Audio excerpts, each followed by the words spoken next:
It was a normal day at school when I had to go to the guidance counselor to talk about applying to colleges. I went in super excited and ready because I had been told that with my grades and accomplishments, all I had to do was pick. My guidance counselor greeted me at the door to her office saying, "Hi, sweetie, let's get started. Before this crazy story continues, please take a second to like, subscribe, and hit that notification bell." I began babbling on and on about what I wanted to do in the future, and then she brought my attention to college essays. My shoulders fell and my smile collapsed. Ugh, I really didn't want to write one. She began explaining to me the different topics I could talk about, and I knew what she had in mind without her needing to say it. My adoption. "It could really make you stand out," she said. I replied, "I know, it's just not something we talk about at home." The interaction reminded me of when I was little and nobody believed I was even related to my siblings. At birthday parties, they would always ask me, "Where's your mommy?" when she was standing right next to me. My adoption was never a secret because it was obvious. I looked completely different from my family. When I got home, I brought it up during dinner. My parents visibly choked on their food. Wasn't that weird? I mean, it's obvious to all of us. Why is it taboo? I didn't want to make them uncomfortable, so I just changed the subject. Now, don't imagine the conversation was ever lively. It wasn't like that at my house. Even as a kid, I was always running around and trying to live to the fullest, while my family was always tame and my siblings preferred to walk. After dinner, I began looking through photo albums. The dusty ones at the back of the shelves we never really touched. I saw baby pictures of me and how young my mom and dad looked. I started digging through cabinets and drawers, trying to find my adoption papers or my birth certificate. Every time I thought I was finally pulling out the file I was looking for, it wasn't it. I was looking through my siblings' papers, which my organized parents kept in the same folder, but mine were missing. Wasn't that strange? I thought maybe they had mine separate because I was adopted, but why would they? I nearly turned the house upside down looking for those damn papers. Looking in every corner of the house, nothing. I was absent-mindedly scrolling on my laptop. I was stressed because that really could have been a good college essay. When I thought, why not Google myself? Who knows? Maybe I could find something. I typed my name in, honestly not expecting much, but what I saw changed my life. There was a website dedicated to me. Me. I thought, why would someone make a website for me? It had my full name, my birthday, and even the hospital I was born at. It had to be me. There was no way someone exactly like me just happened to be born at the same hospital with the same name. My eyes widened as I read the text. I was dead? How was that possible? I was very much alive, sitting there reading about my death? There were pictures of my family there, my biological family. They all looked like me in one way or another.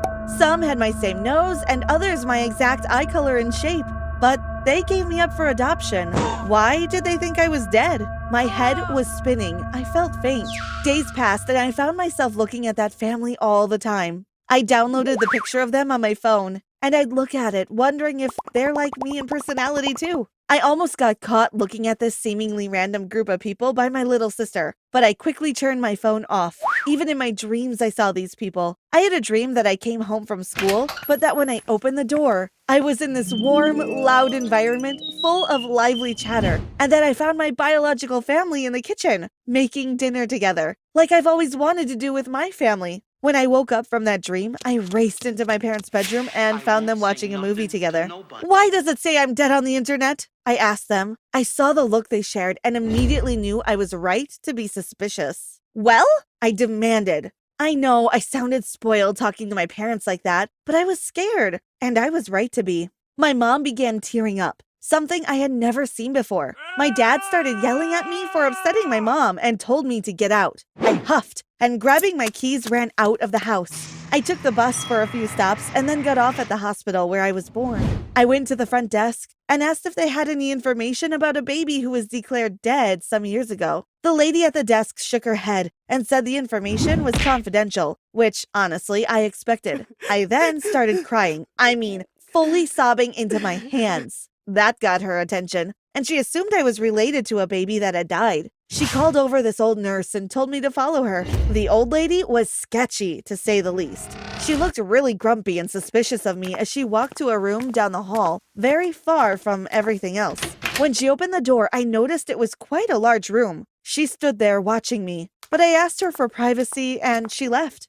The room was full of filing cabinets. Oh my God, I thought. All of them had years on them and were full to the brim with files, each one with a death certificate for a baby. I had a feeling there were just too many to be normal. The most recent file was from the day before. There was an address in there, and although I felt disrespectful, I snapped a picture of it. I also found my own file and took pictures of that, but I felt fine doing that because it was me. I went to the most recent couple's home. I don't know what came over me, but as soon as the door opened and a tired-looking woman stood before me, I told her everything. I started ranting about everything I had seen and even tearing up. I told her everything about the file cabinets, and she started tearing up too. She called her husband over and they both listened eagerly to what I had to say. When I was done ranting, they invited me into their home and we had a cup of coffee. I thanked them and the man said, "You gave us hope that we really will get to see our child. It's the least we can do." They told me everything that had occurred the day before, and the only thing that really stood out was the sketchy nurse.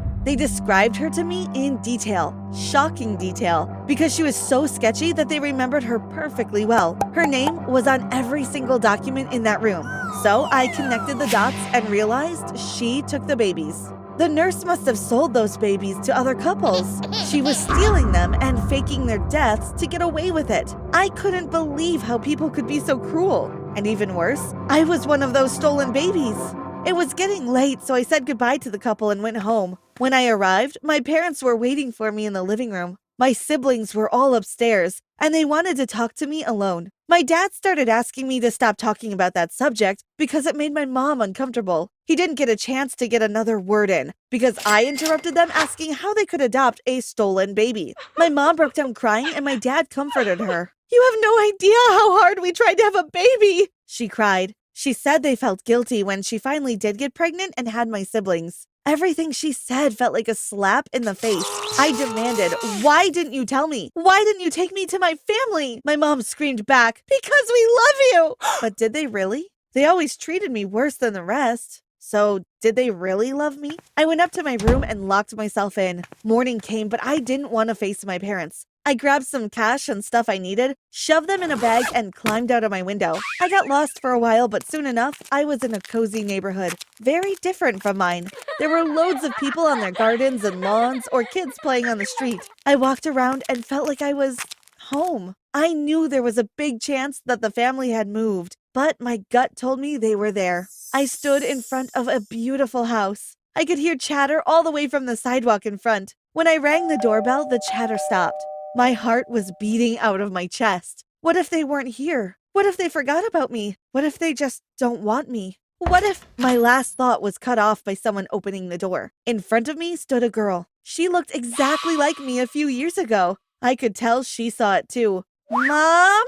she called out. A woman came to the door, wiping her hands on an apron. She had a smile on her face when she approached, but it fell when she saw me. She told the girl to go play with her brothers. I said, "Hi, my name is Anna. I know this is super weird, but I think I'm your daughter." The woman started tearing up. Out of nowhere, she pulled me into a tight hug. She then started asking me questions like my birthday, where I was born, etc. After I answered her questions, she grabbed my shoulders. "Well then, hi, my name is Louisa," she sobbed. "I'm your mother." Louisa led me into their home, and it was just as I had hoped it would be. I had 2 little brothers, 1 little sister, and 1 older sister, who wasn't there at the time. My interaction with my father, Oscar, was similar to my mother's. We hugged and he asked me a million questions. They invited me in to eat with them, which I gladly did. They didn't stop talking 1 second. All of them were so excited to have me there, and Louisa was constantly tearing up. That day, I went back to the hospital with my biological parents. We witnessed the police arresting the old nurse for everything she had done to innocent families. I sat down with Louisa and Oscar and we talked for a long time. Everything I learned about them made them better in my eyes than my parents. When I thought of my life with my parents, all I saw was gray. It was quiet and boring and nobody understood me there. But Louisa and Oscar's home was a dream. I decided then and there that I wanted to leave my parents and go live with Louisa and Oscar. I opened the door to my house as quietly as I could and slipped into my room unnoticed. I packed everything I needed into a big duffel bag. But when I looked up, I saw my brother looking at me through the window. He was doing yard work, but paused when he saw me. He ran inside and into my mom, immediately asking a million questions. "Where are you going?" he asked, to which I responded, "None of your business." He then asked, "When are you coming back?" And when I didn't reply, he started screaming the question at me repeatedly. I finally snapped and yelled, "I'm not coming back!" He looked shocked. And then he ran out of my room. I thought I was good to go, but then my parents came into my room. "You're not going anywhere, you ungrateful girl," my dad snapped at me, snatching the bag from my hands. "How could you leave us for strangers when we raised you and provided for you all these years?" My mom asked me, clearly trying to manipulate me. My parents pushed me down on my bed and started yelling at me to get me to stay. This went on for a long time. So long that I was getting desperate. And then Louisa and Oscar burst through the door. My parents jumped them, but Louisa and Oscar were stronger than both of them. "Get in the car, go!" Oscar said to me while holding back my dad. I locked myself into the car, only opening the doors when I saw Louisa and Oscar running towards me. We were all so shocked at what happened. Louisa and Oscar were having a conversation on whether my parents were dangerous for my siblings in the front of the car. But I was just thinking about how I was going to write the ultimate college essay.